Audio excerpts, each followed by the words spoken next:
Selamat pagi Bapak Ibu Saudara-saudari yang terkasih dalam nama Tuhan Yesus Kristus.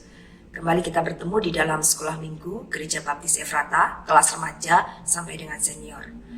Pagi ini kita sudah masuk di pelajaran yang kedua dari buku triwulan kita yang baru. Tema yang diambil adalah berbuah dalam Kristus. Firman Tuhan yang mendasarinya dari kitab Yohanes pasal 15 ayat 1 sampai yang ke-8. Kita akan baca firman Tuhan ini bersama-sama di dalam Yohanes pasal 15 ayat 1 sampai 8. Demikian bunyi firman Tuhan. Pokok anggur yang benar. Akulah pokok anggur yang benar dan Bapakulah pengusahanya. Setiap ranting padaku yang tidak berbuah dipotongnya, dan setiap ranting yang berbuah dibersihkannya, supaya ia lebih banyak berbuah. Kamu memang sudah bersih karena firman yang telah kukatakan kepadamu. Tinggallah di dalam aku dan aku di dalam kamu, sama seperti ranting tidak akan berbuah dari dirinya sendiri kalau ia tidak tinggal pada pokok anggur. Demikian juga kamu tidak berbuah jika kamu tidak tinggal di dalam aku. Akulah pokok anggur yang kamu, dan kamulah ranting-rantingnya. Barang siapa tinggal di dalam aku dan aku di dalam dia, ia berbuah banyak. Sebab di luar aku kamu tidak dapat berbuat apa-apa. Barang siapa tidak tinggal di dalam aku, ia dibuang keluar seperti ranting dan menjadi kering. Kemudian dikumpulkan orang dan dicampakkan ke dalam api lalu dibakar. Jikalau kamu tinggal di dalam aku dan firmanku tinggal di dalam kamu, mintalah apa saja yang kamu kehendaki dan kamu akan menerimanya. Dalam hal inilah Bapakku dipermuliakan, yaitu jika kamu berbuah banyak dan dengan demikian kamu adalah murid-muridku. Kita akan berdoa bersama-sama sebelum kita melanjutkan belajar kebenaran firman Tuhan di pagi hari ini. Bapak, terima kasih untuk pagi ini kami bersama-sama boleh kembali belajar kebenaran firman Tuhan melalui sekolah minggu. Kami bersyukur Tuhan terus memberikan kerinduan dan mendorong kami untuk terus belajar kebenaran firman-Mu. Biarlah setiap apa yang kami pelajari pada hari ini terus membawa kami bertumbuh di dalam Kristus, dan kami boleh menjadi orang-orang yang dewasa di dalam Kristus dan berbuah bagi hormat dan kemuliaan bagi nama-Mu. Terima kasih Bapa, kami serahkan sekolah minggu kami dari awal pertengahan hingga akhirnya ke tangan kuasa-Mu. Engkau memimpin, menolong, berbicara atas setiap kami, dan kami menyerahkan keberadaan kami masing-masing dimanapun kami berada. Biarlah Tuhan yang menyertai dan berkati. Terima kasih Bapa, ampuni segala dosa dan kesalahan kami, dalam nama Tuhan Yesus Kristus kami sudah berdoa. Amin. Kebudayaan Yunani dan Romawi kuno menganggap anggur sebagai salah satu simbol cinta, kasih sayang, dan juga kesuburan. Fakta menarik buah anggur sangat beragam. Salah satu di antaranya adalah buah anggur dipercaya dapat menjaga kesehatan tubuh dan menjadi anti radikal bebas. Buahnya yang berasa asam dan manis ini sudah sangat populer di seluruh penjuru dunia. Pohon anggur hidup dengan menjalar. Ia memiliki satu pokok batang tunggal yang keras dengan ranting-ranting yang saling mengaitkan dirinya. Di ranting-ranting itulah daun dan buahnya bergelantungan. Pohon anggur perlu perawatan agar berbuah banyak. Tahapan perawatan merupakan satu hal yang penting karena pada proses inilah akan didapati tanaman anggur yang tumbuh dengan maksimal dan lebat buahnya. Dan pada saat ini kita belajar bagaimana Tuhan Yesus memakai pohon anggur sebagai ilustrasi untuk dia mengajar murid-muridnya. Bagaimana pohon anggur perlu dirawat, dibersihkan sedemikian rupa, dipangkas ranting-ranting yang tidak berbuah supaya yang sudah berbuah bisa berbuah lebih lebat lagi, lebih banyak lagi. Nah, murid Kristus harus dibersihkan supaya berbuah seperti pohon anggur lagi. Kenapa pohon anggur itu perlu dibersihkan ranting-rantingnya atau daun-daunnya yang tidak menghasilkan buah? Oleh karena supaya sari-sari makanan yang sudah dihasilkan oleh pohon anggur ini bisa digunakan secara maksimal oleh ranting-ranting yang siap mengeluarkan buah dan bisa terserap secara sempurna oleh buah-buah yang sudah muncul, sehingga buah-buah itu bisa berkembang dengan baik, bertumbuh dengan baik, bahkan menghasilkan lebih banyak buah. Ya, tidak terbagi kepada ranting-ranting yang tidak berguna atau daun-daunnya tidak berguna. Oleh karena itu perlu dipotong, perlu dibersihkan ranting-ranting atau daun-daun yang tidak bisa menghasilkan buah. Nah, di dalam kehidupan kita sebagai orang-orang percaya, kita memiliki satu pokok anggur di dalam kehidupan kita, yaitu Tuhan Yesus Kristus. Bagaimana kita harus melekat kepada pokok anggur ini supaya kita tetap hidup. Kemudian ketika kita melekat kepada pokok anggur yang kita miliki, yaitu Tuhan Yesus Kristus, kehidupan kita juga perlu dibersihkan, ya, supaya kita berbuah banyak. Maksudnya dibersihkan seperti apa? Segala kehidupan lama kita, kebiasaan kita yang lama yang tidak sesuai dengan firman Tuhan, dibersihkan oleh Tuhan melalui firman-Nya. Perkara-perkara yang tidak benar, perkara-perkara yang bertentangan dengan firman Tuhan, semuanya dipangkas oleh Tuhan melalui firman Tuhan yang kita pelajari setiap hari, yang kita renungkan setiap hari, supaya kita bisa berbuah secara maksimal untuk hormat dan kemuliaan bagi nama Tuhan. Kemudian Kristus berbicara tentang dua macam ranting, ya, dua macam ranting. Yang pertama, ranting yang tidak berbuah, yaitu mereka yang sepertinya terhubung oleh Kristus, tetapi pada kenyataannya mereka tidak menghasilkan buah rohani. Oleh karena apa? Mungkin secara fisik atau kasat mata orang melihat bahwa dia adalah seorang Kristen yang setiap minggu ke gereja, mungkin melakukan kebiasaan-kebiasaan orang Kristen, tetapi pada kenyataannya di dalam kehidupannya dia belum menerima Tuhan Yesus sebagai Tuhan dan Juru Selamatnya secara pribadi. Dia masih mengikuti apa yang dia inginkan, ya, tidak menyerahkan kehidupannya secara penuh kepada Tuhan Yesus Kristus, sehingga dia tidak berbuah, ya, dia tidak berbuah dan dia tidak menerima keselamatan itu di dalam kehidupannya.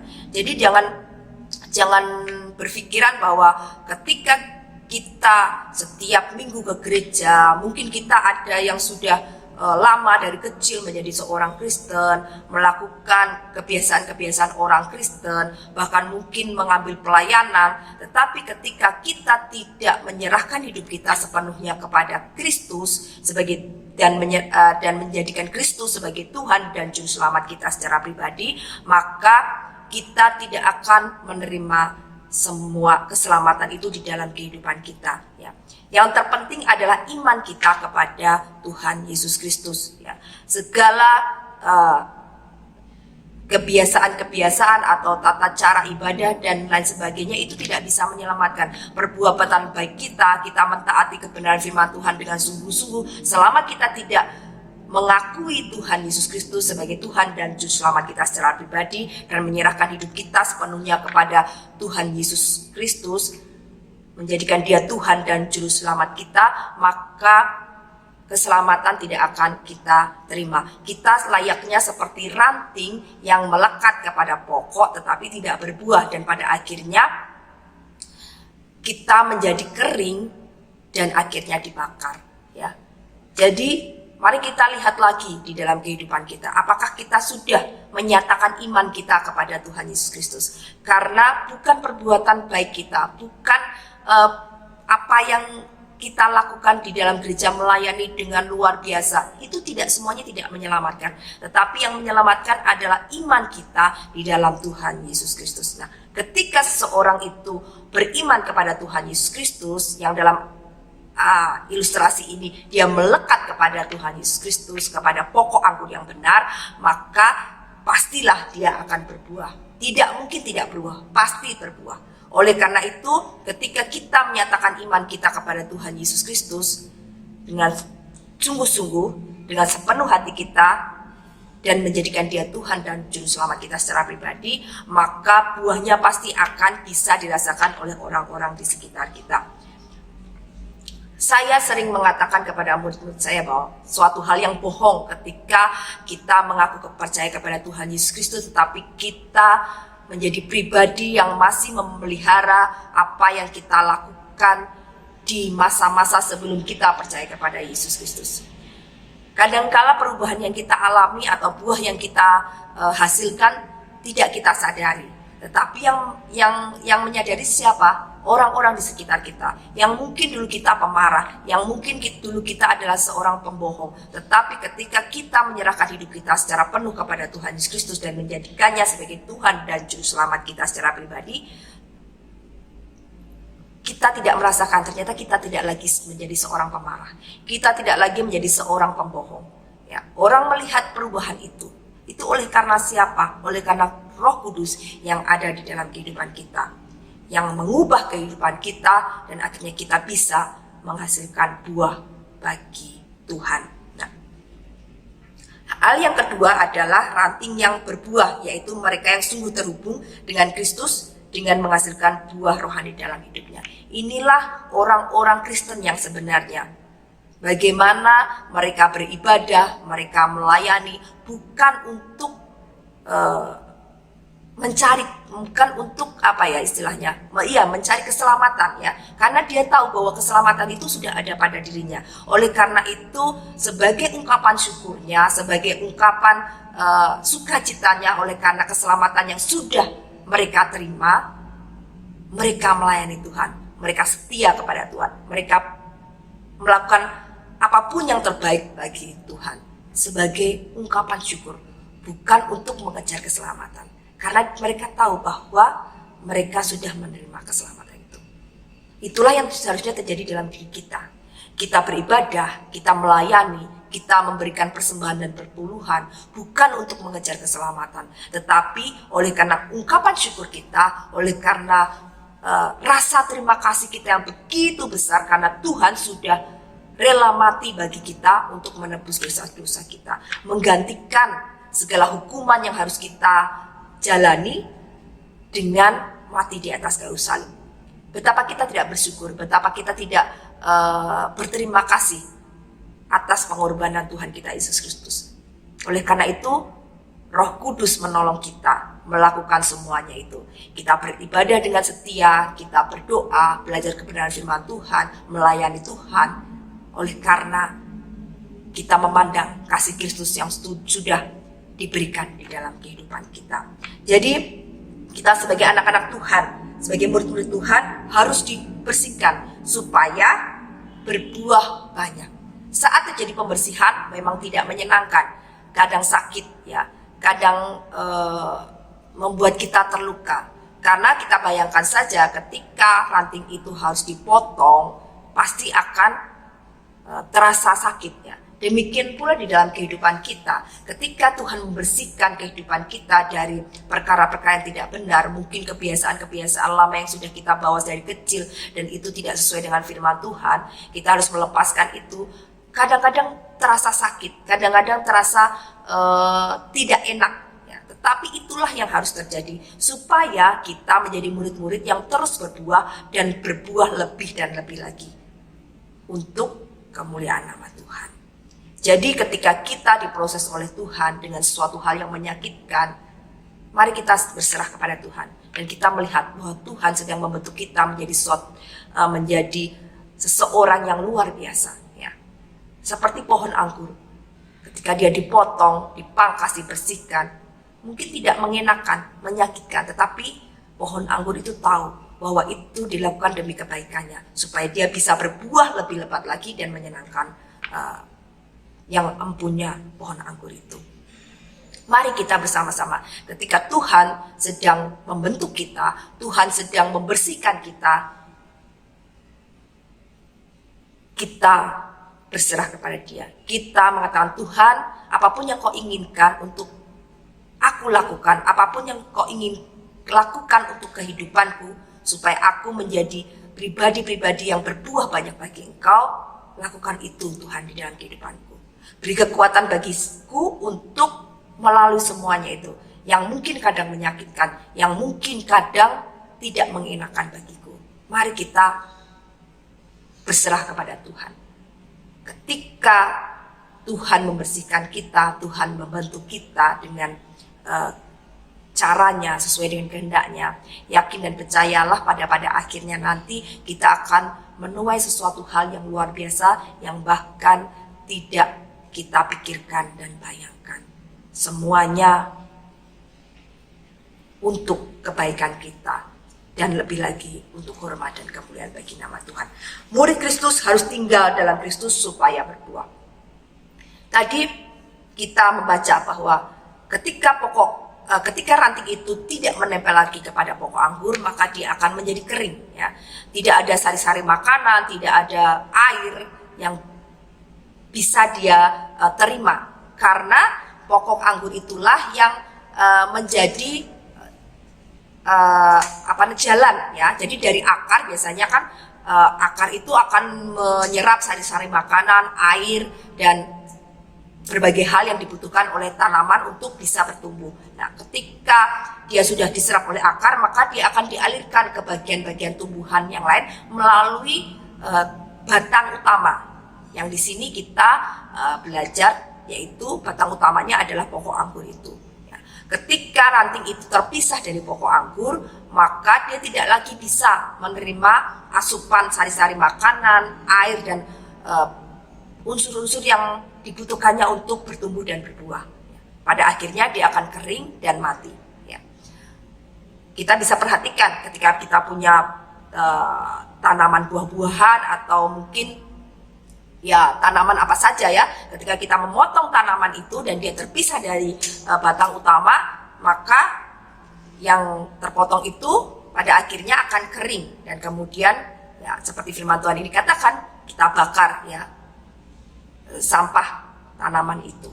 Nah, Bapak Ibu Saudara, demikian pula di dalam kehidupan kita. Ketika kita terpisah dari Tuhan, maka kita akan menjadi orang-orang yang kering. Kita menjadi orang-orang yang akan binasa. Tetapi ketika kita menempel kepada pokok anggur yang benar, yaitu Tuhan Yesus Kristus, kita akan menjadi pribadi-pribadi yang terus bertumbuh. Ya, kita mendapat asupan-asupan makanan dari Tuhan kita Yesus Kristus. Melalui apa? Melalui firman-Nya, melalui apa yang Dia kehendaki di dalam hidup kita, Dia nyatakan. Melalui pembacaan kita tiap hari, pembelajaran sekolah minggu, khotbah, ya. Semuanya, makanan-makanan yang kita butuhkan untuk bertumbuh adalah dari firman Tuhan. Apa yang dikatakan oleh Tuhan melalui apa yang kita baca, apa yang kita dengarkan di dalam pembelajaran kita sekolah minggu, di dalam ibadah, di dalam renungan kita saat teduh kita. Itulah yang membuat kita bertumbuh, ya, membuat kita bertumbuh, dan pada akhirnya ketika kita sudah menyerap semuanya itu di dalam kehidupan kita melakukannya di dalam kehidupan kita, maka buah-buah itu akan bisa dinikmati. Bukan hanya oleh kita, terlebih lagi oleh orang-orang di sekitar kita. Makanya kadangkala kita tidak menyadari ketika kita sudah berbuah, ya. Bagi kita sudah melakukan apa yang Tuhan ingin kita lakukan. Kita tekun membaca firman Tuhan, kita tekun berdoa, kita tekun beribadah, kita melayani, ya. Kita lakukan semuanya itu. Dan ketika orang lain mengatakan, wah luar biasa kehidupan dia, dia sudah berubah, dia menjadi orang yang penuh kasih, dia menjadi orang yang suka mengampuni, dia orang yang murah hati, dia orang yang setia. Itu buah-buah yang dirasakan oleh orang-orang di sekitar kita. Karena kita tidak menyadari. Bagian kita adalah kita melakukan semuanya dengan setia, dengan sungguh-sungguh. Ketika kita melakukan dengan setia, dengan sungguh-sungguh setiap firman Tuhan yang sudah kita renungkan, kita pelajari di dalam sekolah minggu, ibadah atau saat teduh kita, maka secara otomatis buah itu akan muncul dalam kehidupan kita dan bisa dirasakan oleh orang-orang di sekitar kita. Oleh karena itu, penting bagi kita untuk tetap tinggal di dalam pokok anggur yang benar, yaitu Tuhan Yesus Kristus. Firman-Nya, perkataannya, itulah yang menghidupkan kita, itulah yang menolong kita untuk berbuah lebih lebat lagi. Lalu, buah-buah yang kita terima atau yang kita hasilkan, ya, bukan yang kita terima ya, buah-buah yang kita hasilkan itu menjadi berkat bagi orang-orang di sekitar kita, dan lebih lagi menjadi hormat dan kemuliaan bagi nama Tuhan. Kalau kita lihat di ayat yang ke-7 dan ke-8 tadi, dikatakan di situ, jikalau kamu tinggal di dalam aku dan firmanku tinggal di dalam kamu, mintalah apa saja yang kamu kehendaki dan kamu akan menerimanya. Dalam hal inilah Bapakku dipermuliakan, yaitu jika kamu berbuah banyak dan dengan demikian kamu adalah murid-muridku. Jelas sekali Tuhan Yesus mengatakan ya, bahwa ketika kita tinggal di dalam pokok anggur yang benar dan pokok anggur itu ada di dalam diri kita, dikatakan bahwa apapun yang kita minta pasti Tuhan akan memberikannya.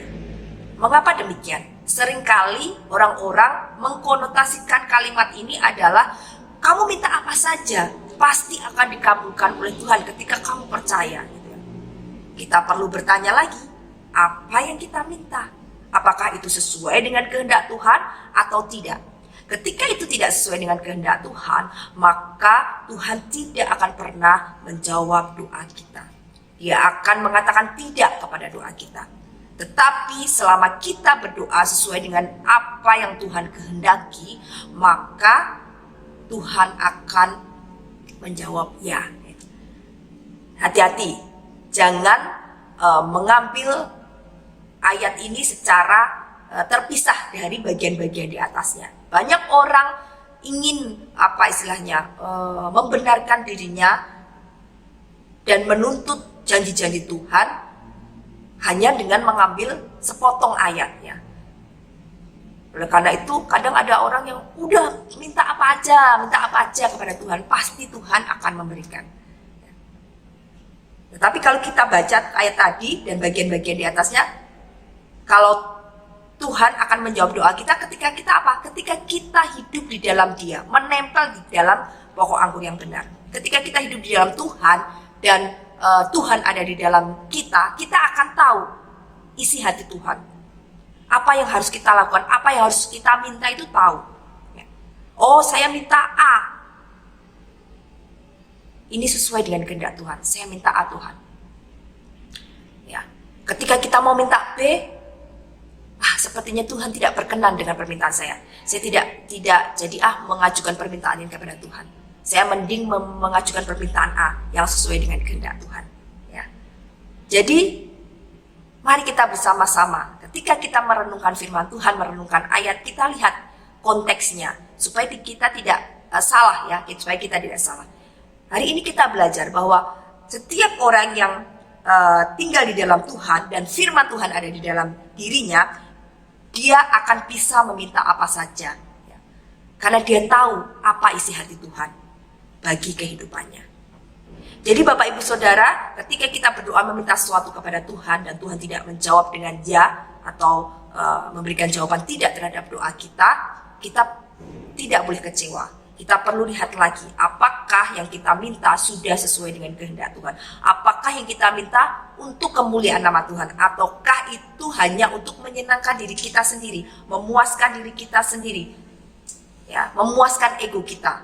Tidak memberikan pujian dan kemuliaan bagi nama Tuhan. Jadi Bapak Ibu Saudara, kita perlu hati-hati.